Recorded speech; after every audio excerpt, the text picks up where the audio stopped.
우리 익수수 가족들의 막내가 있습니다. 뭐 몇 번 말씀드려서 아시죠? 강라나 아가입니다. 이제 내일 모레면 탄생하신 지 50여일 되시는 갓난아기입니다. 엄마가 라나 계정으로 해서 SNS에 라나의 성장 과정을 이렇게 좀 올려주고 있는데, 그것을 참고해서 보면 우리 익수수 가족들 기도해 주시고 또 축복해 주시는 만큼 건강하게 잘 자라고 있는 것 같아요. 사실 라나가 하는 일은 뭡니까? 먹고 자고 배설하고. 사실 뭐 그런 인생에 무슨 걱정이 있을까 싶은데 많이 울죠. 자주 웁니다. 한마디로 울어제친다라는 말이 맞을 정도로 밤낮 없이 시도 때도 없이 울죠. 그러니 엄마 아빠가 제대로 수면을 취할 수 있습니까? 못하죠. 항상 피곤한 상태에서 24시간 뭐 출동 대기, 라나 곁을 지킬 수밖에 없는 그런 상황입니다. 조금이라도 또 열이 나고 하면 응급실에 또 달려가야 하고요. 또 아직까지 초보 엄마 아빠라 왜 우는지 무엇이 필요한지 잘 모르기 때문에 우왕좌왕 갈팡질팡 헤매는 그런 중이신 것 같아요. 그런데 여러분, 라나가 아무리 울어제키고 소위 뭐 이렇게 막 싸제끼고 해도 엄마 아빠가 라나를 보면서 하게 되는 말은 항상 무엇이 될까요? 결론은 라나야, 너의 존재 자체가 엄마 아빠의 무엇이란다? 기쁨이란다. 여러분, 어디 라나만 그럴까요?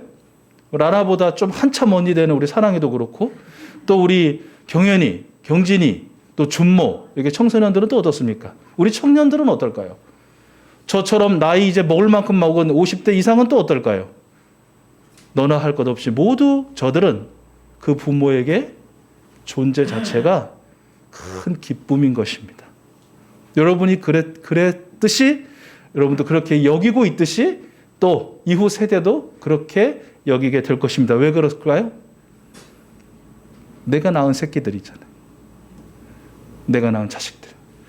하나님 앞에서 우리도 바로 그런 존재다라는 것이죠. 여러분, 사실 우리가 하나님께 기쁨이 되는 일이 얼마나 자주 있나요? 자주라는 표현이 잘 안 어울리죠. 어쩌다 한 번이죠. 대부분은 하나님의 마음을 아프게 하거나 또 성령님을 근심하게 하는 일이 잦은 것이 바로 저희들 아닙니까? 그러나 그럼에도 불구하고 하나님은 우리를 기뻐하신다. 하나님 우리를 바라보시고 너의 존재 자체가 나의 큰 기쁨이란다 라고 말씀하신다는 것이죠. 왜요? 부모가 자식에 대한 그런 마음 어디서 왔겠어요? 우리 하나님께로부터 왔겠죠. 하나님이 우리를 창조하셨기 때문에, 지으셨기 때문에, 당신의 형상 따라서, 당신 닮은 모습으로, 그리고 독생자 예수 그리스도를 십자가에 내어주시면서까지 우리를 사랑하셨고 우리를 구원하셨기 때문에, 그리고 이제 곧 우리를 만나서 영원한 하나님 나라에 더불어 살게 하시게 할 것이기 때문에 하나님은 항상 우리의 어떠함과는 무관하게 너는 그 존재 자체가 내게 큰 기쁨이야 라고 말씀하신다는 것이죠. 여러분, 하나님을 대신해서 옆에 계신 분에게 한번 하나님의 음성을 들려주십시오.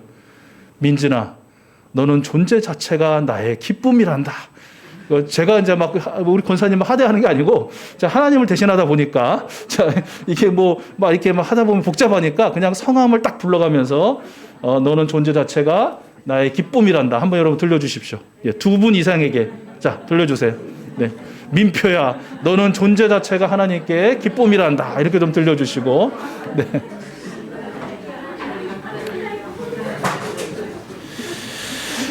예, 여러분, 교회도 마찬가지. 교회도 그 존재 자체로 주님의 기쁨입니다. 우리 익수수 교회도 그 존재 자체로 주님의 기쁨입니다. 여러분, 바깥에서 멀리 보면 교회들 뭐 그냥 교회 같죠? 그러나 교회 안에 들어오면 어떻겠습니까? 속속들이 교회를 알면 알수록 어떻습니까? 좀 힘들죠. 보기도 힘들고 듣기도 힘들고 지내기도 힘들고 관계는 점점 더 어려워집니다. 그냥 부족함과 허점투성입니다.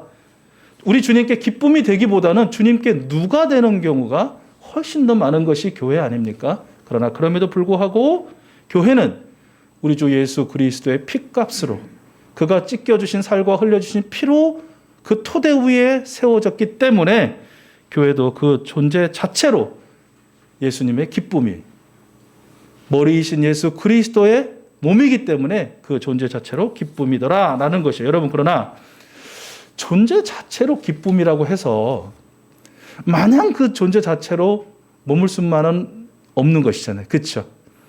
어떤 자녀들이 부모에게 있어서 존재 자체로 기쁨이라고 해가지고 50이 되고 60이 되고 70이 됐는데도 어른아이처럼 살면 그게 기쁨입니까?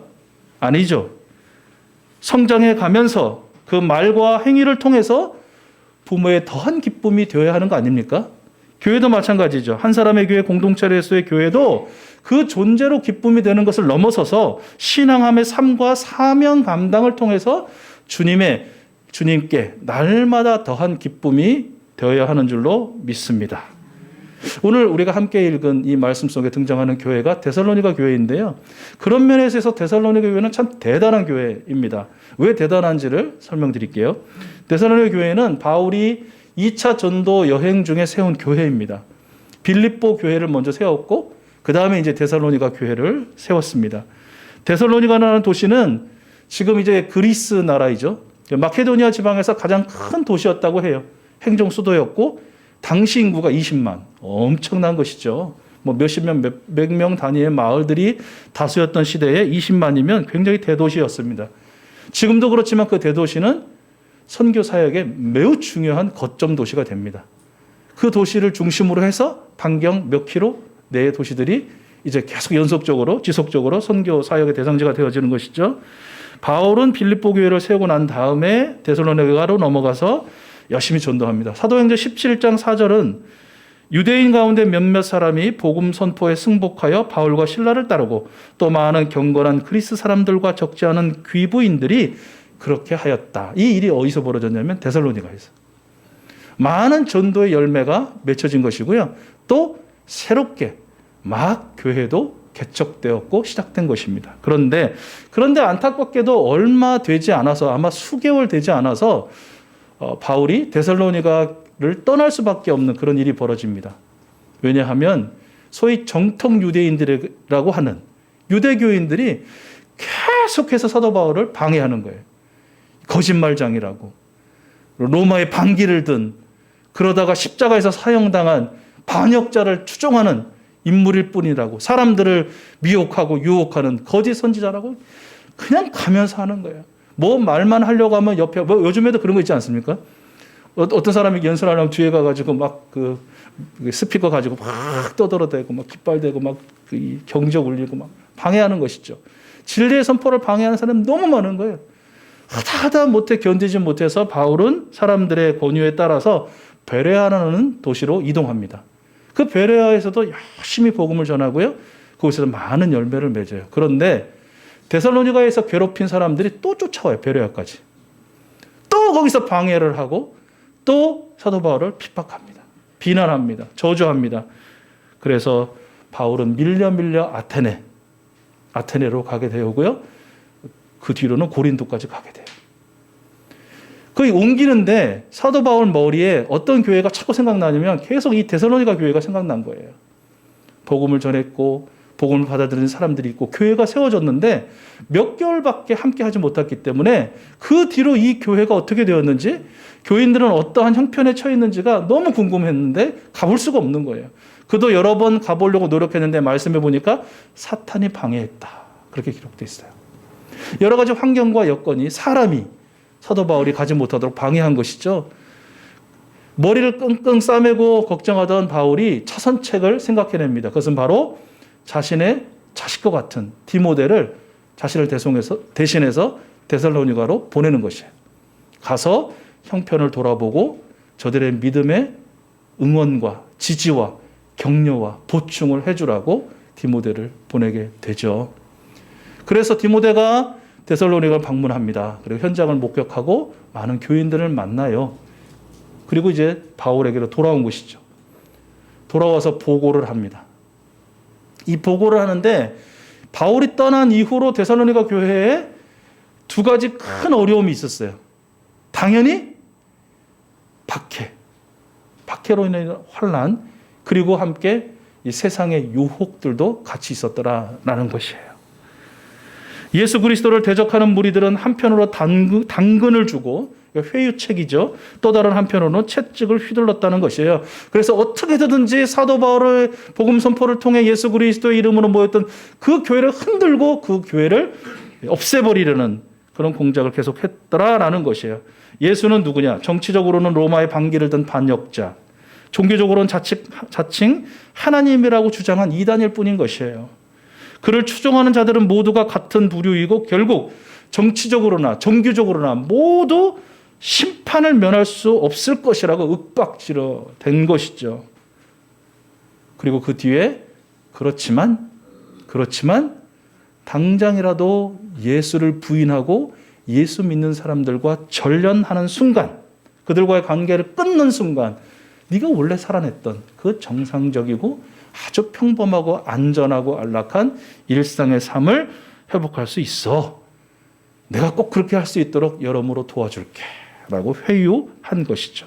윽박과 회유. 그 앞에 데살로니가 교회 교인들은 선택을 해야 했어요. 무슨 선택이었겠어요? 계속해서 예수 그리스도이냐, 아니면 나 자신, 세상이냐. 디모데 보고는 그랬습니다. 이 어려운 순간 데살로니가 교회의 모든 교회들의 선택은 예수 그리스도였다. 그들 그 어려운 환난과 핍박과 박해와 그 달콤한 유혹 가운데에도 넘어지지 않고 빠지지 않고 예수는 그리스도시고 살아계신 하나님의 아들이십니다 라는 이런 신앙 고백을 굳게 붙들고 더욱 굳건한 믿음에 서가고 있습니다 라는 것이 바로 이 디모데의 보고였다라는 것이에요. 여러분 말씀드렸죠. 그 존재 자체로 데살로니가 교회도 주님의 기쁨이 돼요. 그런데 그 존재의 기쁨을 넘어서 생겨난 지도 얼마 안 된 불과 몇 개월밖에 되지 않는 교회, 그것도 평범한 일상의 그런 환경이 아니라 계속해서 그들을 짓누르는 박해가 있고 어떻게든지 그들을 그 예수 그리스도께서 멀어지게 하는 달콤한 유혹이 있는 그 시대, 그 상황에도, 그 환경에도 불구하고 예수님을 믿는 그 믿음을 굳게 지켜냈으니 이것이 얼마나 주님의 더한 기쁨이 되었겠습니까? 그래서 사도 바울은 데살로니가전서 2장에서 이렇게 얘기해요. 데살로니가 교회 교인 여러분이야말로 우리 주 예수 그리스도께서 오실 때에 그분 앞에서 자랑스럽게 내세울 수 있는 우리의 영광이요 우리의 기쁨입니다 라고 그 교회에 칭찬해요. 얼마나, 여러분 교회가 받을 수 있는 가장 큰 칭찬 아닙니까? 그런 것이에요. 그러니까 제가 뭐 사도 바울에 비교할 수 없는 그런 존재이지만 만약에 제가 사도 바울한테 빙의한다면 우리 익수수 가족들이야말로 우리 구주 예수 그리스도께서 다시 오시는 그날 내가 주님 앞에서 떳떳하게 자랑스럽게 보십시오 주님, 여기 우리 익수수 가족들은 제가 유일하게 내세울 수 있는 저의 영광이고 저의 기쁨입니다. 당당하게 예수님이 그렇게 말할 수 있다라는 것이에요. 얼마나 큰 칭찬입니까? 우리가 함께 읽은 오늘 9절 말씀에서도 사도 바울은 더 칭찬하죠. 데살로니가 교회 여러분, 우리가 여러분 때문에 얼마나 큰 기쁨을 누리는지 몰라요. 정말 여러분 때문에 어떻게 하나님께 감사를 드려야 할지 몸둘 바를 모를 정도로 여러분은 우리의 기쁨입니다. 자랑입니다. 이렇게 칭찬하고 있는 것이죠. 한 장짜리로 된 성경이 몇 책 있지만 그중에 여러분이 좀 좋아하는 책이 요한 3서일 것입니다. 이 구절 때문일 텐데 사도 요한이 가이오 장로에게 보낸 편지죠. 사도 바울이 지금 데살로니가 교회 교인을 보면서 갖는 그 심정 그대로를 표현하고 있습니다. 사랑하는 가이오여, 나는 그대의 영혼이 평안함과 같이 그대에게 모든 일이 잘 되고 그대가 건강하기를 빕니다.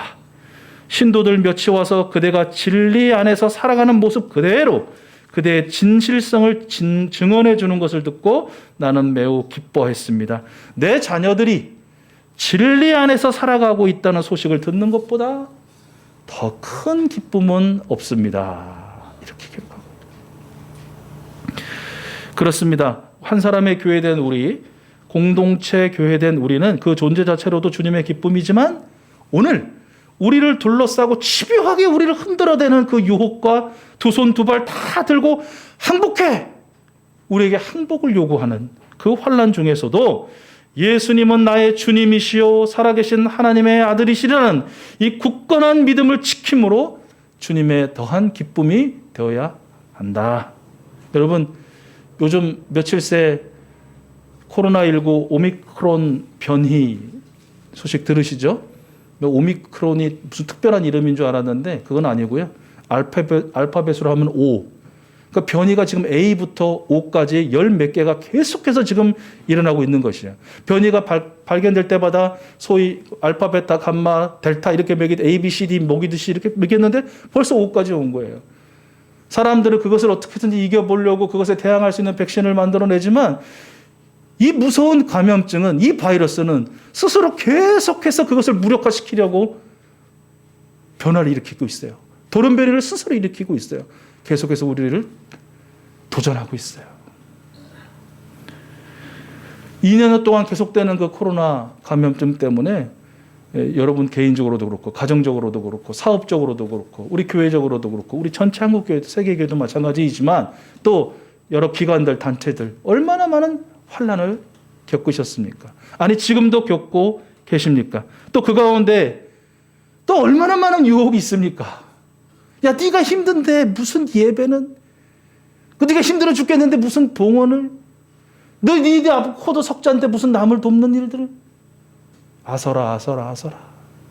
쉬어 가자. 편히 가자. 너의 안전부터 챙기자. 너의 삶부터 챙기자. 그게 정상이야. 왜 자꾸 이렇게 유별나려고 그래? 유독 튀려고 그래? 정마저. 그냥 편안하게 가자.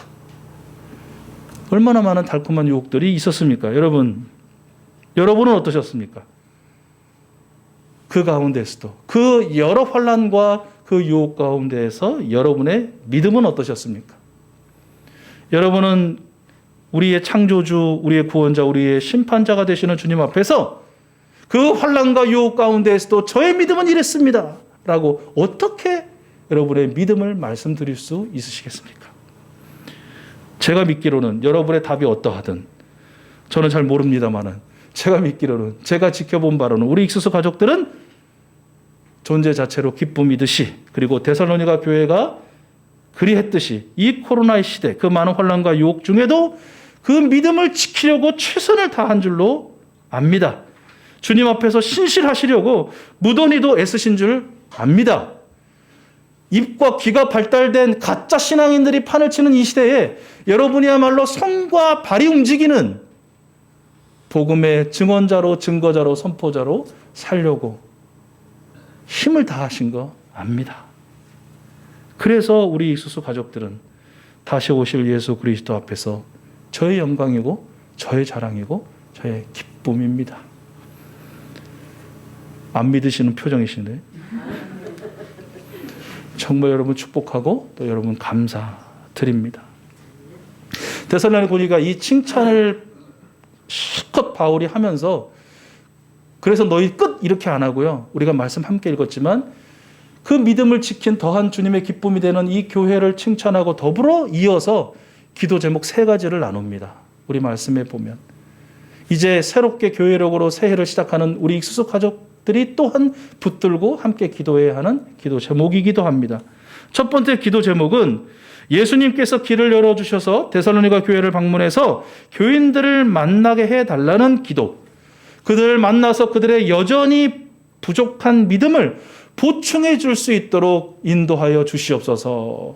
바울이 데살로니가 교회 교인들 저와 함께 이 기도 제목을 놓고 기도해 주십시오라고 오늘 말씀 10절 11절에서 부탁하고 있는 것이에요. 사탄이 비록 방해해도 여러 가지 환경과 여건이 우리의 만남을 방해하더라도 얼굴과 얼굴을 대면하지 못하고 부족한 믿음을 보충해 줄 수 없는 그런 상황이지만 그러나 이 길을, 이 어려움을 주님께서 뻥 하고 모든 방해들을 무너뜨려 주시고 그 길을 평탄케 해 주셔서 만나서 서로 사랑을 나누고 믿음을 보충해 줄 수 있는 그 길을 열어 주시옵소서. 기도합시다. 우리는 응답받을 것입니다 라고 바울이 이야기한 거예요. 마찬가지죠. 오늘날 우리의 만남을 누가 맡고 있습니까? 물론 사탄도 맡고. 지금은 코로나19 감염증 아니겠습니까? 서로가 만나서 믿음을 보충해 줄 수 없도록 만듭니다. 물론 통신기술의 발달로 인해서 우리가 어느 정도 해소할 수 있어요. 만남도 서로에 대한 보충도. 그러나 온전할 수는 없습니다. 온전할 수는 없습니다. 그럼 다 집에 그냥 집 밖에 나오지 말고 집 안에만 살지 뭐. 다 화면으로 만나면 되지. 전화로 만나면 되지. 뭐하러 나와요? 해소의 수단은 되나 온전할 수는 없다라는 것이에요. 그러므로 우리도 함께 더불어 기도해야 한다는 것이죠. 주님께서 우리의 만남을 막아선 코로나19의 벽을 무너뜨려 주시기를 기도해야 될 줄로 믿습니다. 함께 기도하면서 기도만 하는 것이 아니라 전 세계적으로 확실하게 입증된 이 마스크, 또 이 백신, 또 이제 곧 나올 치료제, 효용성을 믿고 철저하게 개인적인 공동체적인 방역 생활을 이어가야 할 것입니다. 혼자서 하는 신앙생활 무척 어렵습니다. 여러분도 다 경험하셨죠? 나는 혼자서도 신앙 잘 할 수 있어. 난 믿음 지킬 수 있어. 그런 생각 한 번쯤은 다 해보셨을걸요? 특히 이제 교인이라고 불리는 사람들에게 한번 질리는 일을 한번 당하시면 난 절대 교인이라는 사람 안 만나. 교회라는 곳 안 나가. 나는 혼자서 내가 성경 읽고 기도하고 하면서 내 신앙 지킬 거야. 안 됩니다. 안 됩니다. 생각처럼 그렇게 쉬운 일이 아니에요. 그 가능한 일이 아니에요. 신앙은 함께 만나 공동체로 가족으로 나누고 함께 할 때 성장하는 것입니다. 그래서 예수님이 교회를 세우신 것이고 교회는 역사에 계속해서 존재해 온 것이죠. 서로가 서로의 부족함을 보충해 줄 수 있는 길은 오직 그 방법뿐입니다. 내게 있는 것을 그에게 나누어 주고 그가 가진 것을 내가 보충하는, 내가 채우는 그런 장을 열어주시기를 우리는 간절히 기도해야 할 줄로 믿습니다. 이 기도 제목은 자연스럽게 두 번째 기도 제목으로 연결이 되는데요. 12절에서 이야기하고 있는 것처럼 주님께서 교회 안에서 서로 나누는 사랑과 밖으로 모든 사람에게 베푸는 사랑을 풍성하게 하시고 넘쳐나게 하여 주시옵소서라고 기도해달라고 요청하고 있어요. 먼저는 이 안에서의 사랑이 풍성하게 나눠줘야 한다는 것이에요. 먼저 이곳에서 사랑이 풍성하게 나누어지면 그러면 풍성하다는 건 뭐예요? 찰랑찰랑이잖아요. 가득 차는 것이잖아요. 그 가득 찬 것들이 넘쳐서 밖으로 자연스럽게 흘러갈 수밖에 없더라라는 것이죠. 그런 사랑의 공동체가 될 수 있도록, 교회가 될 수 있도록 기도해 달라. 기도하고 그 응답을 체험하자라고 말하고 있는 것이죠. 우리도 마찬가지예요. 여러분, 서로의 부족함을 보충해 주는 것이 사랑입니다.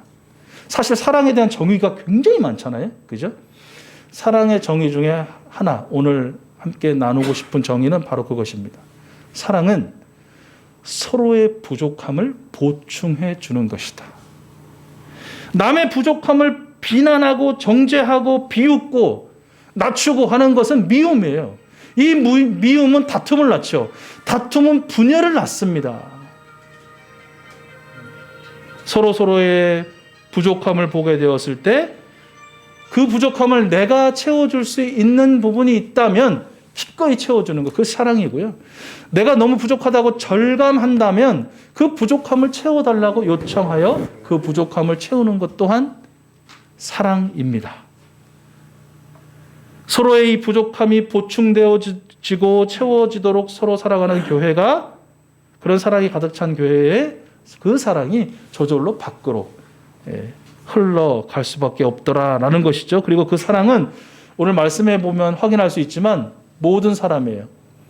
어떤 사람만이 아니고, 그리고 이 사람은 아니고가 아니라 모든 사람에게 동일하게 흘러가는 사랑으로, 구체적인 그 모습으로 나타나더라라는 것이죠. 그렇게 되어지도록 기도해달라라고 요청하는 것입니다. 우리 익수수 가족 여러분,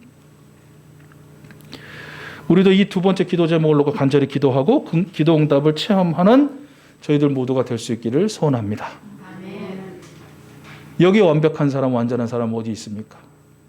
어딘가 다 하나씩, 그 옛날 우리 우스갯소리로 나사가 하나 빠진 것처럼, 진짜 어떻게 보면 우리는 나사 하나 다 빠진 상태거든요.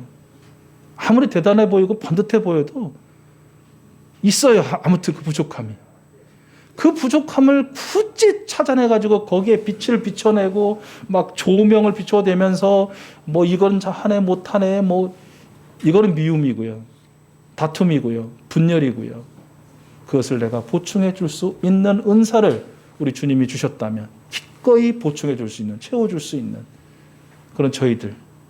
그래서 저절로 바깥에 있는 사람들 사랑하려고 노력하지 않아도 그 보충해 주는 사랑이 가득 차고 넘쳐서 자연스럽게 모든 사람을 향한 사랑으로 흐를 수 있는 그런 우리 익수수 교회, 우리 익수수 가족들 되도록 기도하고 이 기도에 반드시 우리 하나님 응답해 주실 줄로 믿습니다.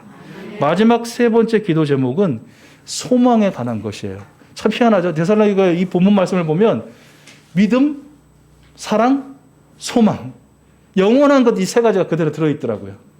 믿음을 굳건하게 지키고 또 사랑하고 서로 풍성한 사랑이 흘러넘치고 이 마지막 기도 제목은 소망과 관련된 것인데 13절 말씀인데 그래서 우리 주 예수님께서 자기의 모든 성도들과 함께 오실 때에 하나님 우리 아버지 앞에서 거룩함에 흠 잡힐 데가 없게 해주시기를 간절히 기도해 주십시오 라고 그렇게 요청하고 있는 것이에요. 여러분 우리 인생의 결승점은 언제입니까?